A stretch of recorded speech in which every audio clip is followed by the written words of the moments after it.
Hey everyone, I'm Carol Thompson, and being a single working mom is a ride you won't want to miss. Every day's a whirlwind. Take this morning, it's 5:30 a.m., my alarm's blaring, and I'm out of bed in a flash, stumbling around our cozy apartment in Chicago, trying not to wake my daughter, Emma. She's 7 and full of more energy than I can handle most days. Mommy, is it morning already? Her sleepy voice calls out. Rise and shine, sweetie. We've got a big day ahead. I'm hustling through the morning routine, making breakfast, packing lunches, and trying to make myself look somewhat presentable for work. Emma's sitting at the kitchen counter, swinging her legs and going on about a school project. And then we're gonna make a volcano that really erupts. Can we get the stuff this weekend? She asks, wide-eyed. Of course, honey. We'll make the best volcano your class has ever seen. I smile, but my mind's already at work, thinking about the big presentation I've got later. I nod and smile as best as I can. Mom guilt? Yeah, I've got a PhD in that. By 7:15, we're out the door, racing to catch the L train. I drop Emma off at school, giving her a quick kiss goodbye. Have a great day, sweetie. Grandma Evelyn will pick you up today, okay? Her face lights up. Yay, can we have ice cream? I bite my lip. We'll see what Grandma says. Remember, homework first. The train ride downtown is my rare moment of peace. I catch up on emails and prep for my meetings, though I can't help but imagine the lecture my ex-mother-in-law might have prepared for me about how working moms neglect their kids. By 8:55, I'm sprinting into the office, praying my boss, Diane, hasn't noticed I'm cutting it close again. Carol, just the person I wanted to see. Diane's voice echoes through the office. So much for sneaking in. Morning, Diane. What's up? I've got some news. Let's chat in my office. My stomach flips. Is this good news or bad news? With Diane, it's hard to tell. I glance at Jake, my work bestie, who shoots me a thumbs up. He's been covering for me more than I'd like to admit lately. So, Carol, Diane starts, leaning back in her chair. You've been doing some great work. That sports fuel campaign knocked it out of the park. Thanks, Diane. I'm glad it's been well received. More than well received. The client's thrilled. Which brings me to my next point. We're restructuring the team, and I think you'd be perfect to head up our new division. My jaw drops. Are you serious? Wow. It's a big step up. More responsibility, longer hours, but a significant pay bump. Take some time to think it over. We'll discuss details next week. I leave her office in a daze. A promotion? More money, but longer hours. How would that work with Emma? Jake corners me at the water cooler. Spill, what did Diane want? She offered me a promotion, head of the new division. Carol, that's amazing.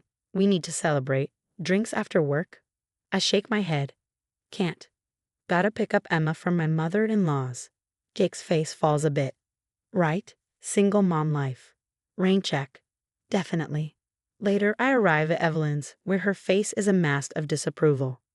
Carol, you're late again. Traffic was terrible. How's Emma? She's fine, no thanks to you, Evelyn says, her voice dripping with judgment. If you were home more. I cut her off. Thanks for watching her, Evelyn. Emma, honey, time to go. Emma comes bounding down the stairs, ice cream smeared across her face. Mommy, Grandma let me have 2 scoops. I force a smile. That's great, sweetie. Say thank you to Grandma. As we head to the car, my mind is racing. This promotion could change everything. A better apartment, maybe even a house, and the best schools for Emma. But would I have enough time for her? But at what cost? Little did I know, this dilemma was just the beginning of a storm about to turn my life upside down. I took a deep breath, stepped into Diane's office, and said, I'm in. Just like that, my life kicked into high gear, new title, new responsibilities, and a whole lot more stress. First order of business, finding someone to watch Emma after school. Enter Sarah, a bubbly college student with a schedule as flexible as a gymnast. So you'll pick her up at 3:30, help with homework, and start dinner? I asked, running through the checklist for the millionth time. Sarah nodded enthusiastically. Absolutely, Miss Thompson. Emma and I are going to have a blast. I should have known Evelyn wouldn't take this lying down. That weekend, she showed up at my door, her face like thunder. A stranger watching my granddaughter. Have you lost your mind, Carol? She's not a stranger, Evelyn. She's a responsible adult. A responsible adult who isn't family. Evelyn cut me off. I thought we agreed I'd take on more responsibility with Emma. I bit back my frustration. I appreciate your help. With my new position, I need consistent childcare. Sarah can provide that. Evelyn's eyes narrowed. Your new position? Of course, always putting your career first, aren't you? The jabs didn't stop there. Evelyn started popping up unannounced, always when Sarah was watching Emma. At work, things were just as tense. I was drowning in meetings and deadlines, barely keeping my head above water. You look like you could use this, Jake said, sliding a coffee across my desk. I grabbed it gratefully. You're a lifesaver. Jake perched on the edge of my desk. Seriously, Carol, are you okay? You've seemed stressed lately. I sighed, trying to play it off. Just adjusting to the new role. It's a lot. Jake nodded sympathetically. I get it. Hey, why don't we grab dinner this week? You look like you could use a break. I hesitated. I don't know, Jake, with Emma and everything. Come on, one night won't kill you. You deserve some adult conversation that doesn't revolve around marketing strategies. I laughed, feeling some tension ease from my shoulders. All right, you've twisted my arm. Little did I know, Melissa from accounting had overheard our exchange. By lunchtime, the office was buzzing with whispers about an affair between Jake and the new division head. As if I didn't have enough on my plate. Then, out of nowhere, Mark, Emma's father, decided to make an appearance. I was thinking I could take her for the weekend, he said over the phone, his voice unusually cheerful. I frowned. This is unexpected. What brought this on? Can't a father want to spend time with his daughter? Against my better judgment, I agreed. When Emma came back, she was bubbling with excitement. Daddy took me to the zoo, and Grandma made cookies, and we had a tea party. My heart sank as she rattled on about her perfect weekend with Mark and Evelyn. I tried to squash the jealousy rising in my chest. That sounds wonderful, sweetie. I'm glad you had fun. The final straw came on a Tuesday afternoon. I was in the middle of a presentation when my phone buzzed. It was Emma's school. Miss Thompson, we had a situation. Your mother-in-law tried to pick up Emma without authorization. My blood ran cold. Is Emma okay? She's fine but upset. Mrs. Winters insisted you were stuck at work and couldn't be reached. I closed my eyes, trying to keep my voice steady. I'll be right there. As I rushed out of the office, ignoring the curious stares, I couldn't shake the feeling that this was just the beginning of a much bigger problem. Evelyn was playing a dangerous game, and I was terrified of what her next move might be. I stormed up to Evelyn's front door, my blood boiling. The second she opened it, I let loose. What the hell were you thinking, trying to take Emma from school? Evelyn's face hardened. Someone had to look out for that child's best interests. Her best interests? You mean your interests? Face it, Carol, you're an unfit mother. Always at work, leaving Emma with strangers. It's time someone stepped in. I felt like I'd been slapped. What? What are you talking about? Evelyn's eyes glittered with malice. Mark and I have been talking. We think it's time Emma had a stable home environment with her father. My world tilted. You can't be serious. Oh, I am, Evelyn said, her voice icy. And with my resources, don't think for a second you can stop us. I left Evelyn's house in a daze, my mind reeling. At home, I noticed Emma growing quieter, more withdrawn. One night, I found her crying in her room. Baby, what's wrong? Emma hiccuped. Is it true? Are you going to send me away to school because of your job? My heart shattered. What? No. Who told you that? Grandma Evelyn said you might, 'cause you're always so busy. I pulled Emma close, fury and heartbreak warring inside me. Listen to me. I will never send you away. You are the most important thing in my life. Always. Just then, Mark stood up, looking uncomfortable. Carol, we need to talk. About what? I snapped, though I knew what was coming. He pulled out a stack of papers. I'm filing for full custody of Emma. I felt like I'd been punched in the gut. You've got to be joking. You've barely been in her life for years. Evelyn jumped in. That's because you've pushed him away. Always too busy with your precious career to make time for Emma's father. That's rich coming from you, I snarled. You're the one poisoning Emma against me. You can't raise Emma to be a proper lady, Evelyn shot back.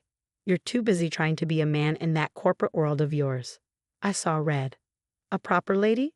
Is that what this is about? You want to mold Emma into some 1950s housewife fantasy. Mark looked confused. Mom, what is she talking about?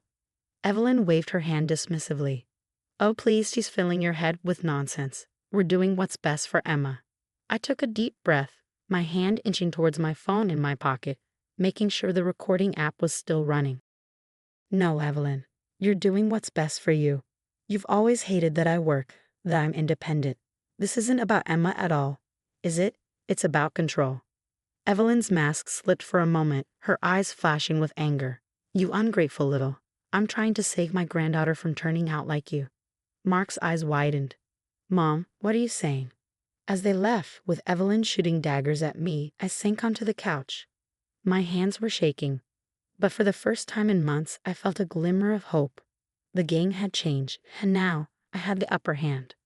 The next day, I met Mark at a little cafe where we used to have our first dates. I slid my phone across the table. You need to hear this. As the recording played, Mark's face shifted through a rainbow of emotions. Shock, anger, disbelief. When it ended, he looked at me with new eyes.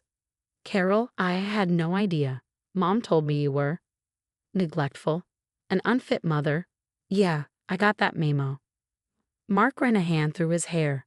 God, I've been an idiot. I'm so sorry. It's not just me you need to apologize to, I said, thinking of Emma. He nodded, looking ashamed. You're right. I want to make this right. Weekend visits. No more using Emma as a pawn. For the first time in years, I felt like Mark and I were on the same team. Now came the hard part, dealing with Evelyn. I invited her over, my heart pounding as I laid down the law. You can see Emma, but only under supervised visits. No more undermining my parenting, no more manipulation. If you can't respect these boundaries, you won't see her at all. Evelyn's face turned an impressive shade of purple. You can't do this. I'm her grandmother. Watch me, I said, surprised by my own calm. Work became a joy again. My team launched a hugely successful campaign, and I felt on top of the world. At home, as I tucked Emma in that night, I couldn't help but reflect on how far we'd come. Mommy, Emma said sleepily, I'm glad you're my mom. That's the end of my story, everyone. Now I have a question for you.